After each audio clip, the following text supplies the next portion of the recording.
Unicorns prove God. What's up, everybody? I apologize for my long absence. I was in YouTube jail for a while, but then I was kind of demotivated anyway. But here I am. I was actually making a video about boxing, on boxing, discussing some things with some boxing fans. And this occurred to me, of all things, on a boxing video. Unicorns prove God. Now, should any YouTube philosopher come across this video, I'm sure they'll tear it to shreds and tell me how dumb I am and all this other stuff. It's okay, I'm not afraid. But maybe I could learn something from this. Still, I think it's a pretty good case for God, but you guys let me know where the fallacies are or why you disagree. I don't care about your mental state. I don't care about your feelings, right? Give me some logic. Anyway, how do we begin this? I haven't fully formed a cohesive syllogism, but let me see if I could do that here, right?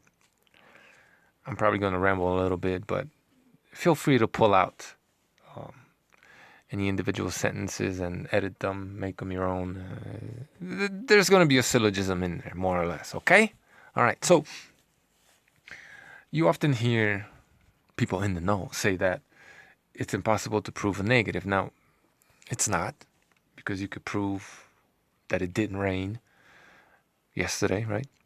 It did over here. I don't know about you, but it is something you can prove, right? What's universally accepted as impossible is that it is impossible to prove a universal negative, such as there are no unicorns anywhere in the universe, for example, right?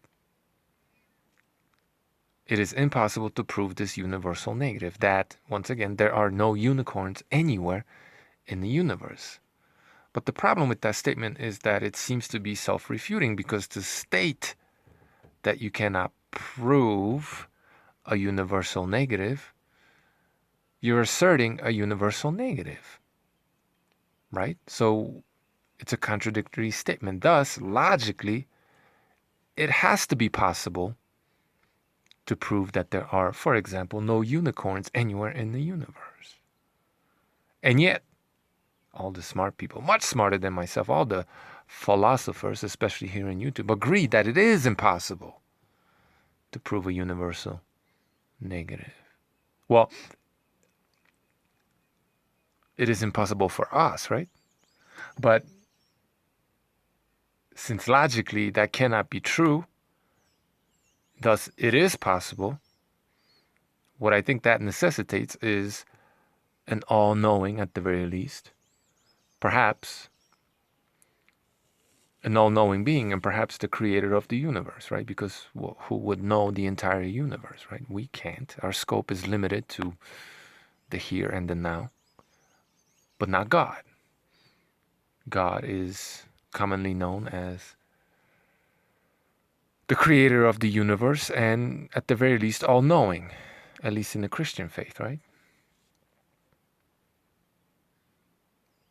So if the statement that there are no universal, that you cannot prove a universal negative cannot be true by the simple fact that it refutes itself, necessitating that it's possible to prove a universal negative, while at the same time understanding that humans are too limited to be able to do that. If it is possible, there must therefore be a being that can do this. And the kind of being that you would need to be able to do that would be, well, an all-knowing, perhaps all-powerful God, the creator of the universe. I understand this doesn't get you to a very specific kind of a God, definitely not the Christian God completely and entirely, but it's a step in the right direction. It gets you to a classical theistic idea of a God, right? I think. But you guys let me know what's wrong with that argument, if you think there's something wrong with it, and we can discuss that. I'm sure I'm going to get embarrassed by all the very, very, very, very, very, very smart YouTube philosophers out there. And something else I wanted to say, but maybe let me take a sip of my coffee and remind myself.